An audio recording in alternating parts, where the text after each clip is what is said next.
Welcome to the Strange Sky Project. We have definitely something strange in store for you today, and especially something strange in the sky. Today we tackle the firmament dome. And God said, "Let there be a firmament in the midst of the waters, and let it divide the waters from the waters." And God made the firmament, and divided the waters which were under the firmament from the waters which were above the firmament. And it was so. And God called the firmament heaven. That's right. I'm a 100% card-carrying, full-blown, flat Earth believer. Well, it's kind of impossible not to be once you see what I have here in this footage. Because in truth, there are hundreds of proofs that would prove my point of we not being on a spinning ball and living on a flat-ish type of surface, and that our whole concept of reality, including our ideas of space, have been indoctrinated to us since, I don't know, preschool? Well, any flat earther would tell you that the holy grail of so-called proofs for the flat earth would be the firmament dome. And the likeness of the firmament upon the heads of the living creature was as the color of the terrible crystal stretched forth over their heads above. If we could just provide observational proof and evidence that there was a structure above us, a structure above the clouds, a structure that enclosed us in an enclosed system. Yeah, you know what I'm talking about, the firmament dome, of course. Well, what you're watching right now is the proof. Because behind the beauty and absolute magnificence of those passing by clouds is the structure of the firmament dome. And they saw the God of Israel. There was under his feet as it were a paved work of a sapphire stone, and as it were the body of heaven in his clearness. Ooh-wee, do I get excited when I see that every time. It's hard not to, because it's just as astonishing to me as it is to you. Yep, right there, behind the clouds, is the firmament dome. Now you're probably wondering about some context here. Let me give it to you. Around May in 2016, precisely at 8:18 in the evening, you know, the sun is still out just a little bit as it starts to set there in those summertime months, I decided to take a time lapse while I still had the light. So I positioned my camera vertical so it took footage directly above it, and took my time lapse and proceeded to immediately forget about it. And it was only when I looked through the archives trying to actually find footage of chemtrail planes, like the one you see right there disappearing into the firmament dome. Yeah, that's right. Take a close look. It disappears into that crack that you can clearly make out. Naturally, I was beyond astonished, because before me was the holy grail of flat earth research, the undeniable visual proof of the existence of the firmament dome. And above the firmament that was over their heads was the likeness of a throne, as the appearance of a sapphire stone. And upon the likeness of the throne was the likeness as the appearance of a man. Please take a great look here.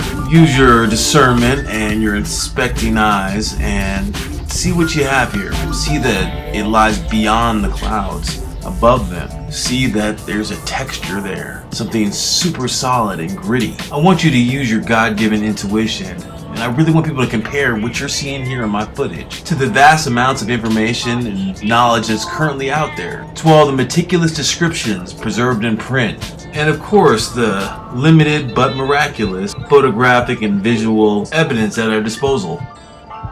So here's a guy, I believe he's in southern latitudes, took this video of so-called grid lines in the sky. It's the dome firmament, and you can see that when he zooms in on this star, the grid scales with the zoom. In fact, the star scales with the zoom, and that pretty much proves the nearness of the celestial firmament. And that pretty much proves the nearness of the celestial firmament.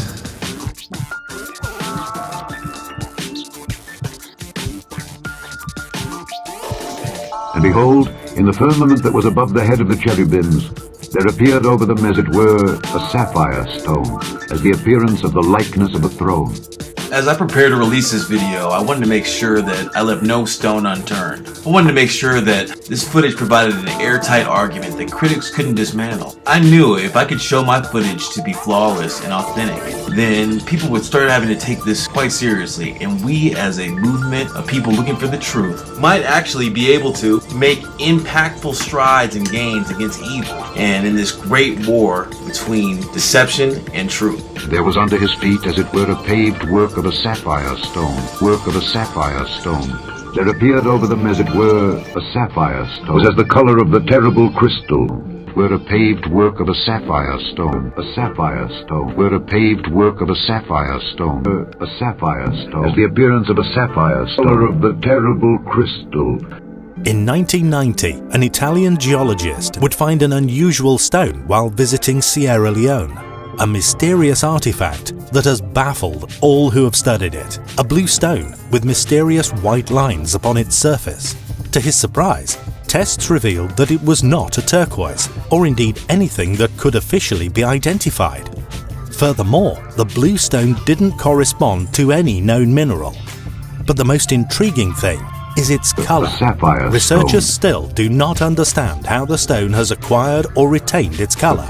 This even though several universities and laboratories have analyzed the artifact at great length. It seems its color remains a mystery.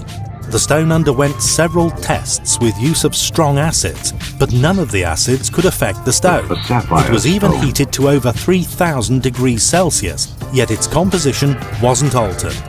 When a small piece of the stone was pulverized and viewed under the microscope, it curiously lost its color.